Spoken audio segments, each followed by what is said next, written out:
तर मित्रांनो ई प्रमाण हे एक गव्हर्नमेंटचं ई ऑथेंटिकेशन फ्रेमवर्क आहे। यामध्ये रजिस्ट्रेशन केल्यानंतर मित्रांनो आपला एक प्रकारचा यूजर आयडी पासवर्ड आपण तयार करतो, ज्याने मित्रांनो आपण जवळपास गव्हर्नमेंटच्या 350 पेक्षा जास्त वेबसाईटला ॲक्सेस करू शकतो। तर काय होतं की आपण जेव्हाही गव्हर्नमेंटच्या कुठल्या वेबसाईटवरती जातो तर आपल्याला तिथे काही करायचं असेल तर सर्वात पहिल्यांदा आपल्याला तिथे लॉग इन करायला लागतं। लॉग इन करण्यासाठी आपल्याला यूजर आयडी पासवर्ड बनायला लागतो।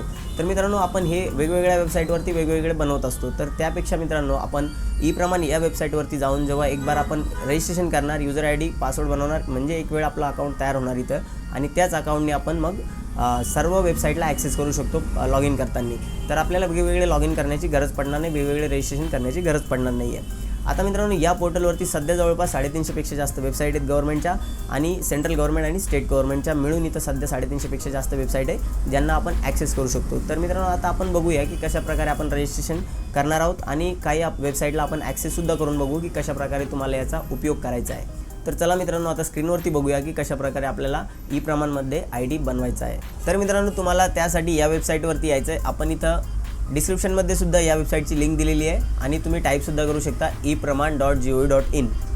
आता मित्रांनो या वेबसाईटवरती आल्यानंतर तुम्हाला इथे सर्व्हिसेसचं एक ऑप्शन मिळेल, त्यावरती क्लिक करायचं आहे। तुम्ही मोबाईलद्वारे करत असाल किंवा PC द्वारे करत असाल सेम प्रोसेस राहणार आहे। त्यानंतर मित्रांनो इथे एक ऑप्शन मिळेल तुम्हाला यूजर रजिस्ट्रेशन, जसे की आपल्याला प्रत्येक वेबसाईटमध्ये हे ऑप्शन बघायला मिळतात। इथं आपल्याला एक आयडी तयार करून घ्यायचा आहे, आपला यूजर आयडी पासवर्ड, आणि ज्याने आपण वेगवेगळ्या वेबसाईटला ॲक्सेस करणार आहे। तर सर्वात पहिले आपल्याला इथे मोबाईल नंबर टाकायचा आहे। जनरेट OTPचा ऑप्शन मिळेल बाजूला, तिथे क्लिक करायचं आहे। ई प्रमाणच्या नावाने तुमच्या मोबाईलवरती एक OTP येईल CDAC सर्व्हिसेस म्हणून, तो 6 अंकाचा नंबर तुम्हाला इथे टाकायचा आहे। व्हॅलिडेट OTP या ऑप्शनवरती क्लिक करायचं आहे। नंतर इथे तुम्हाला तुमचं संपूर्ण नाव टाकायचं आहे। त्यानंतर खाली तुम्हाला इथे यूजर नेम बनवायचं आहे लॉग इन करण्यासाठी, जे 3 ते 100 कॅरेक्टरचं असायला पाहिजे। बाजूला क्लिक केल्यानंतर तुम्हाला इथे यूजर नेम अवेलेबल आहे की नाही ते दाखवेल। जर अवेलेबल नसेल तर नो म्हणून येईल, कारण की मित्रांनो सेम यूजर नेम दुसऱ्यांनी बनवलेला असेल तर ते तुम्हाला तिथे अवेलेबल नाही आहे असं दाखवेल। त्यानंतर मित्रांनो खाली तुम्हाला 2 वेळेला पासवर्ड एंटर करायचा आहे सेम, म्हणजे जो तुमचा पासवर्ड राहणार आहे लॉग इन करण्यासाठी मिनिमम 8 कॅरेक्टरचा असला पाहिजे कॉम्बिनेशनमध्ये। इथे तुम्हाला तुमचं जेंडर सिलेक्ट करायचं आहे। इथे तुमची डेट ऑफ बर्थ टाईप करायची आहे। इथे खाली एक पर्सनल मेसेज टाईप करायचा आहे, तुम्ही लॉग इन करताना त्याला सिलेक्ट करू शकता, काही टाकू शकता जसं की आय लाईक क्रिकेट। त्यानंतर हा कॅप्चा तुम्हाला कॅल्क्युलेट करून टाकायचा आहे, जसे की 2 × 1 तर किती होतात, तर 2 होतात। आणि टर्म अँड कंडिशनला ॲक्सेप्ट करायचं आहे आणि साइन अपवर क्लिक करायचं आहे। अशा प्रकारे मित्रांनो तुमचं इथे अकाउंट क्रिएट होईल। तुम्हाला आता इथे कंटिन्यू करायचं आहे। तर मित्रांनो तुम्ही अशा प्रकारे या वेबसाईटवरती लॉग इन होता। आता इथे तुम्हाला भरपूर असे सेंट्रल आणि स्टेट गव्हर्नमेंटच्या योजना बघायला मिळतील, सर्व्हिसेस बघायला मिळतील। इथं बघा शकता तुम्ही ऑल सर्व्हिसेस आहेत।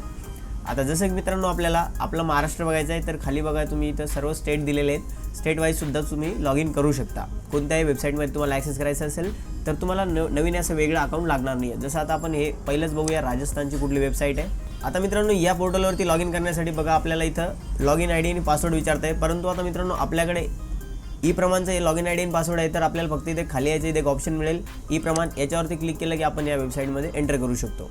इथे आपल्याला आपला ई प्रमाणचा यूजर आयडी पासवर्ड टाकायचा आहे। आता बघा मित्रांनो आपण इथं राजस्थानच्या पोर्टलवरती पोहोचलो आहे, जिथं तुम्हाला राजस्थानचे सर्व वेबसाईट म्हणजे बघायला मिळतील, सगळे पोर्टल बघायला मिळतील, जेवढ्या योजना असतील तुम्ही इथून ॲक्सेस करू शकता राजस्थानच्या।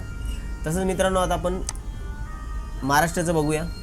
आता आपण महाराष्ट्रामध्ये क्लिक केलं आहे, तर आता इथे एक पोर्टल बघायला मिळेल, पण इथे क्लिक करणार नेक्स्ट टॅबमध्ये वेबसाईट ओपन होईल। तर यासाठी आपल्याला इथं पुन्हा मागता आहे की यूजर आयडी, मोबाईल नंबर असं आपल्याला लॉग इन आयडी पासवर्ड लागणार आहे। परंतु आता आपल्याला इथे मित्रांनो यूजर आयडी पासवर्ड नवीन बनवायची गरज नाही आहे। इथं आपल्याला एक ऑप्शन मिळतं जसं की डिजिलॉकरचं असते, तसं बघा आता मित्रांनो इथं ई प्रमाण नावाचं एक ऑप्शन आपल्याला बघायला मिळते। यावरती क्लिक करायचं आहे, सेम यूजर आयडी पासवर्ड इथे टाकायचा आणि आपण लॉग इन करू शकतो। आता यानंतर मित्रांनो आपल्याला पुन्हा इथं आपलं जे स्टेट आहे ना ते सिलेक्ट करायचं आहे, कुठंही शोधायचं आहे इथं या साईडला महाराष्ट्र स्टेट। आता बघा मित्रांनो आपल्याला इथं महाराष्ट्राच्या सर्व वेबसाईट इथे बघायला मिळतात, जसं की official website Buldhana, Mumbai, Chandrapur district. तर मित्रांनो अशा प्रकारे तुम्ही कुठल्याही स्टेटच्या कुठल्याही वेबसाईटला ॲक्सेस करू शकता ज्या या पोर्टलमध्ये दिलेल्या आहेत। 350 पेक्षा जास्त वेबसाईट आहेत मित्रांनो, त्यासाठी तुम्हाला वेगवेगळे लॉग इन करायची गरज नाही पडणार। एकच ई प्रमाणचं जे यूजर आयडी पासवर्ड असणार आहे त्यानेच तुम्ही इथे लॉग इन करू शकता, ॲक्सेस करू शकता। नवीन पोर्टल आहे मित्रांनो, सध्या कमी वेबसाईट्स आहेत, कमी योजना आहेत, परंतु हळूहळू इथे भरपूर योजना ॲड होणार आहेत। तर मित्रांनो अशा प्रकारची ही माहिती होती। जर तुम्हाला हा व्हिडिओ आवडला असेल तर नक्की व्हिडिओला लाईक करा। आपल्या चॅनलवरती पहिल्यांदाच आला असाल तर चॅनलला नक्की सबस्क्राईब करा।